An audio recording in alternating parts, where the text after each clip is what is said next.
today's video, I'm going to show you how we can simply get a symmetrical filter on our Instagram. So first of all, get logged into your Instagram account, then tap on this plus button to add something to your story and also browse for that filter.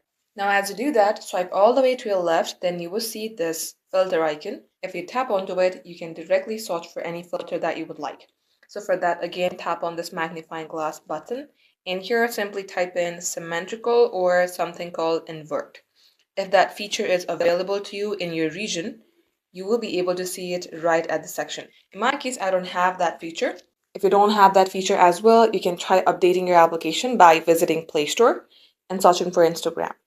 At times when your application is not updated, it might not show you some updated features. So make sure that you see open instead of update. If it's still not working, then just know that that filter is not available to you in your region.